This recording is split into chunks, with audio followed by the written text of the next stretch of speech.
आइए जानते हैं चर राशियां क्या होती हैं, अचर राशियां क्या होती हैं। चर राशियां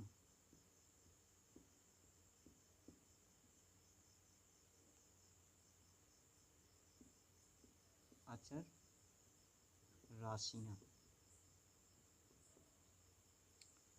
चर राशियां ए से जेड तक कोई भी हो सकती हैं, जैसे एक्स वाई जेड कोई भी हो सकती हैं। वहीं पर अचर राशियां 5, 6, 7, 8, 9, 10 कोई भी हो सकती हैं। चर राशियों का मानक जो होता है बदलता रहता है, वहीं पर अचर राशियों का मानक बदलता नहीं है। जैसे x प्लस वाई बराबर 20, यहाँ 10 प्लस 10 बराबर 20। यहाँ पर आप देख सकते हैं कि चर राशियों का मानक बदलता रहता है। जैसे 18 प्लस 2 बराबर 20, और जैसे मान सकते हैं हम 15 प्लस 5 बराबर 20। क्या होता है, चर राशियों का मानक हमेशा बदलता रहता है, वहीं पर अचर राशियां का वहीं पर अचर राशियों का मानक जो होता है कभी नहीं बदलता है। जैसे 10 है तो 10 ही रहेगा, इसका मानक बदलता नहीं है, इसलिए इसे अंकगणित कह सकते हैं।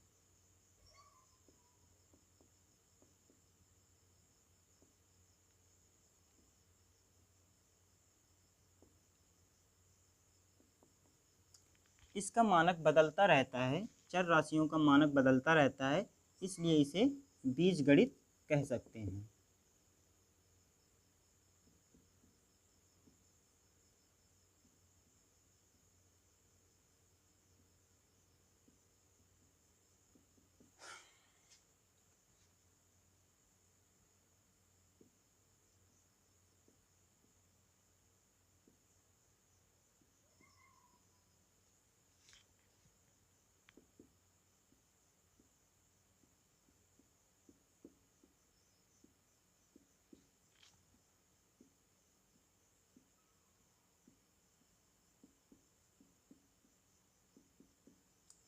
बहुपद को 3 रूपों में देखा जाता है।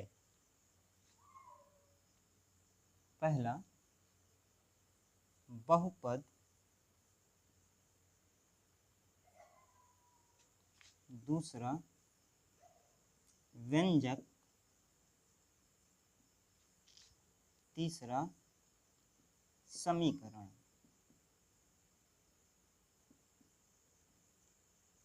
आइए जानते हैं कुछ प्रश्नों के माध्यम से। जैसे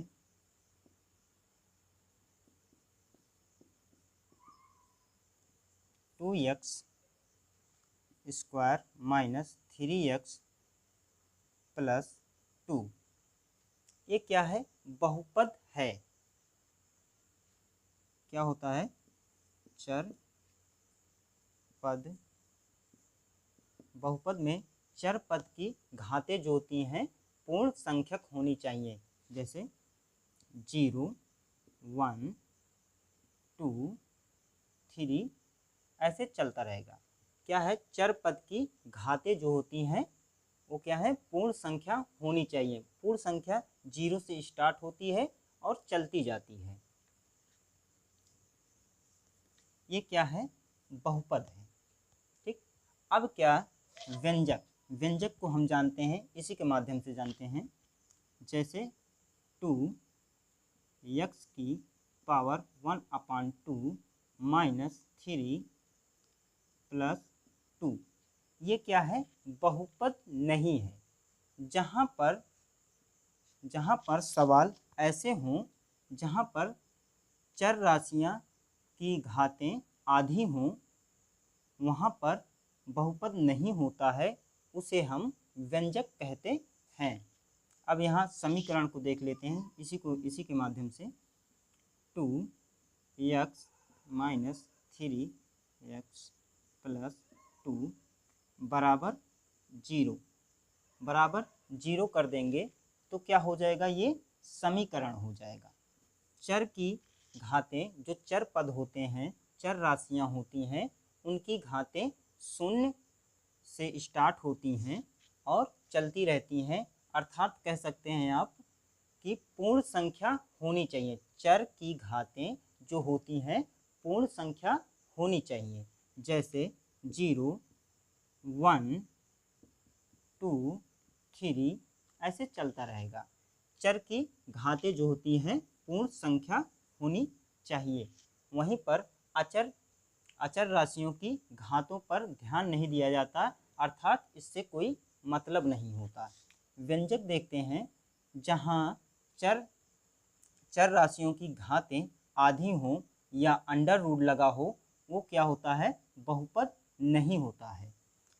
जब वो बहुपद नहीं होता है वो व्यंजक होता है। और समीकरण में देखते हैं इसी के माध्यम से 2x माइनस 3x प्लस 2 बराबर 0। अब यहाँ पर देख लो, ये तो बहुपद है, अब ये क्या है, बहुपद नहीं है, फिर क्या है, व्यंजक है। ठीक, अब यहाँ पर देखो ये क्या है, बराबर 0 हो गया है, तो ये क्या है, बहुपद भी नहीं है, व्यंजक भी नहीं है, ये क्या है, समीकरण है। ठीक,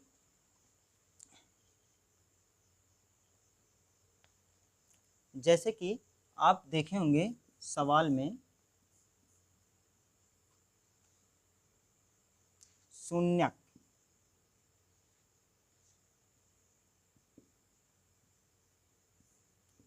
आपसे कहता है बहुपद में शून्यक ज्ञात कीजिए या समीकरण में शून्यक ज्ञात कीजिए। वो ऐसे ही होता है, क्या होता है इसमें, x का मान